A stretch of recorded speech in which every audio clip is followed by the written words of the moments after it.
phone is such a butt. Well, today is Monday. I hurt my eye over the weekend. Can you see?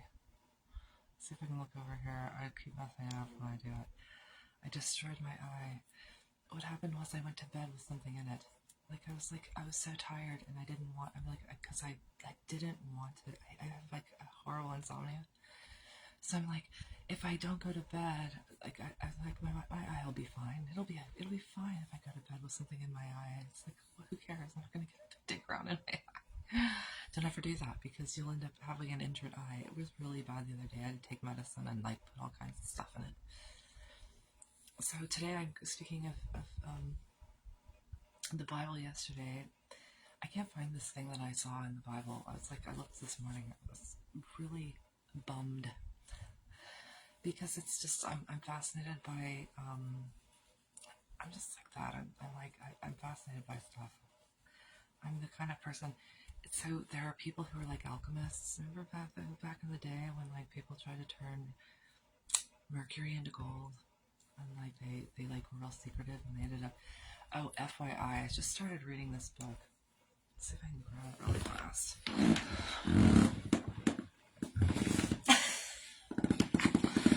I'm in shorts. They're short shorts though. I bought this book, The Disappearing Spoon. It's like the national bestseller. And other true tales of madness, love, and the history of the world from the periodic table of elements. From the periodic table of elements, I dropped the book. And like one of the first things that they're talking about is how people like in the beginnings of like the chemistry, because there was alchemy and then there was chemistry. But in the beginning, they like started like learning about stuff, and they would take things that they found. This is like 100 years ago, y'all. Like 150, maybe. I'm gonna say 100. It's like at the turn of the 20th century.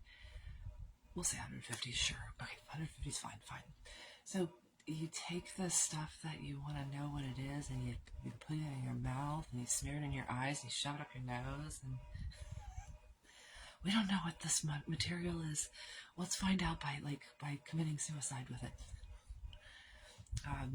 Just so you know, little known fact, Marie Curie did get she got two Nobel Prizes in physics or whatever, in chemistry or whatever, but it did kill her.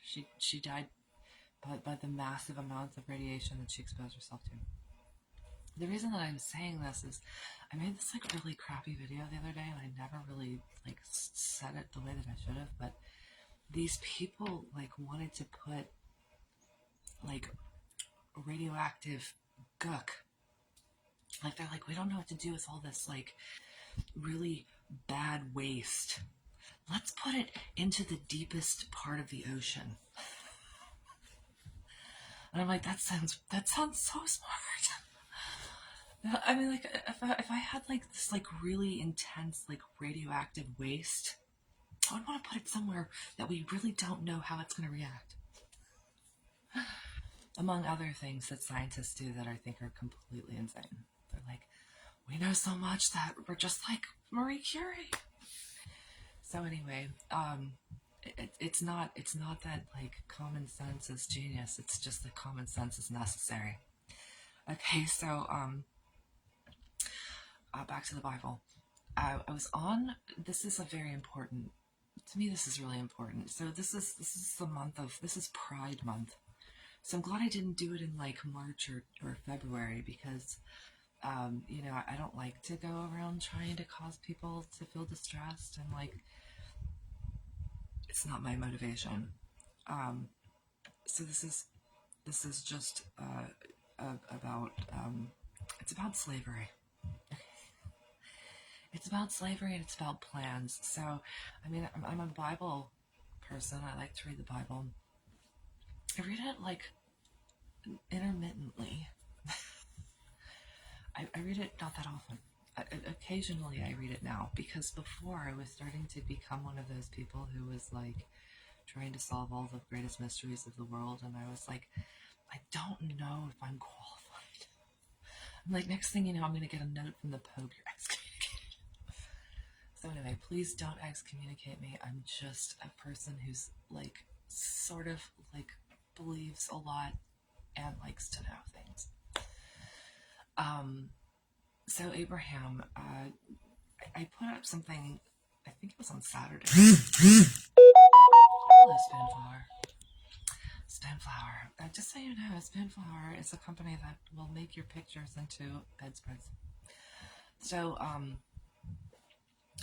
I had on my feed this passage from Esdras. It's one of my favorite books that I ever read because it's so striking. You know what I mean? It's like one day you're gonna see that babies are like born at like 3 months and they live and stuff like that. Stuff that's like, wow, that does remind me of what's happening now. So, and I'm like, that's pretty cool. And we found things like that. Like we just talked about Alexander the Great on one of my videos and how he was an expected gentleman at one point by Daniel. And he like flat out showed that that was that. So Bible prophecy is a thing. It's important and it plays a role in what I'm about to say. So, so let's just shoot to the point. Many years ago, there was Abraham. Abraham was the one who was chosen. The Esdras thing talks about how from one vine you chose one fruit, and from one plant you chose one lily, and whatever, from all the people of the world. And I like to keep my Bible turned to the part where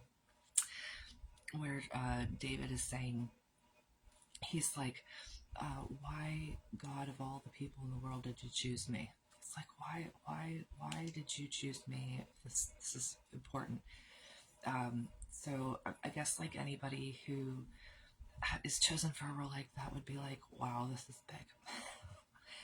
But he did. He chose these people. So, but right from the beginning, Abraham was told that his people would be put in slavery in Egypt. So this morning I'm reading the Bible, and it's talking to, I'm in Deuteronomy.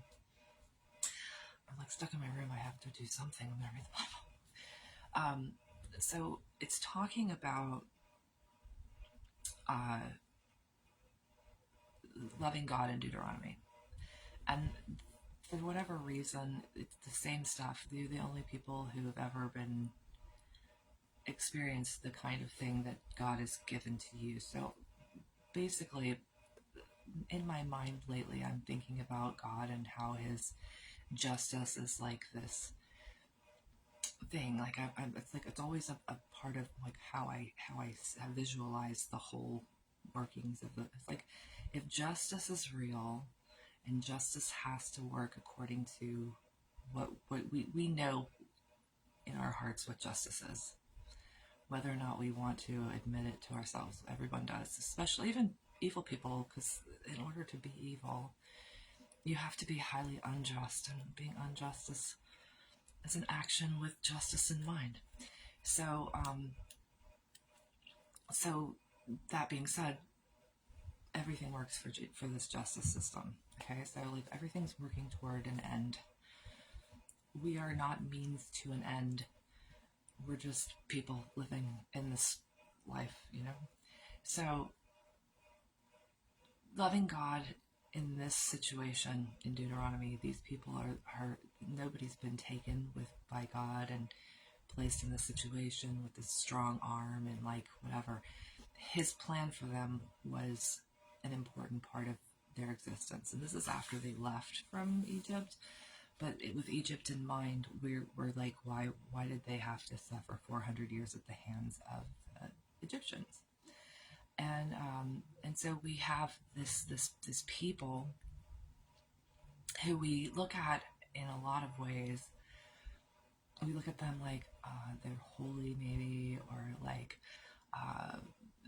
they're just like what made this important. So what we want to think is that God took a kind of person who was faithful and who could pass on the seed of faith, just like we planted it in our children if we're Christians.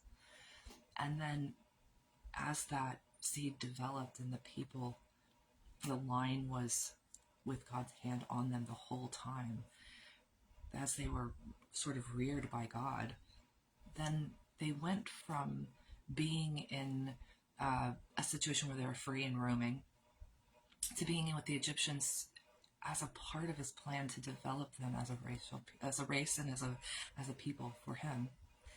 And that the subjugation under the Egyptians and the way that they performed things, and their national and personal identity was developed in that situation.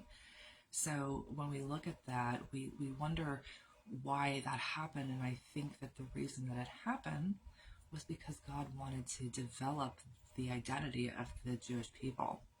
And then from there, they went on to do other things, and the things that were selected to be in the holy books and the things that ended up being a part of this religion were things that had to do with very strict and very developed character that had to do with what we were going to end up having in the end, which is this Jesus and this plan for the whole human race based on God's justice for everyone. So it's like, and liberty and justice for all is an American saying, and it's kind of a Christian saying too. So we remember that. We remember that the reason that we are who we are as an American, as a country, is because of this Christian tradition of liberty and justice. So I just wanted to add that in there because I think that people often think, and I talked about this yesterday, you have to develop an idea and mindset to think that all things do work together for good. Because like you see things and you're like say you're in a store and like all the cans fall on you and like you're like devastated and like something breaks and you've got like stuff all over your shoe. You could think that that's bad luck until you find out that your plane is going to be delayed because you have to make another stop or something and the plane crashes. Until you see that, you never know. And that's how life works in a lot of ways. So you have to develop the mindset to trust that all things do work together for good for those that love God and called according to his purpose. So anyway, and then real fast, just to throw this out there because I haven't said this yet. In the book of Revelations, there's like a whole list of all these different kinds of people, and there's this one church that God talks to, and they fared well. They were better off than some of the others, and our Philadelphia is the city that was named for this one group of people who did really good, and it's brotherly love. And it would be neat if, as Americans, we started being more loving and understanding and started to see things in God's way again, because God's not cruel and terrible. Sometimes humans are cruel and terrible, but in the long run, it's like ballet. These women have these disfigured feet, but they feel like these great champions. Like they're bleeding and suffering, but they're like standing on their toes and doing things that everybody is in awe about. So, I mean, what we see is bad can sometimes be very good. Okay? So God bless all of you. I hope that you have a blessed day, and I hope that you start seeing the positive side of things, because sometimes what we think is for our hurt turns out to be for the best. All right, have a good day. And it'll be 3 seconds because it's always slow connection when I try to close it out. It's like a bar across my finished part.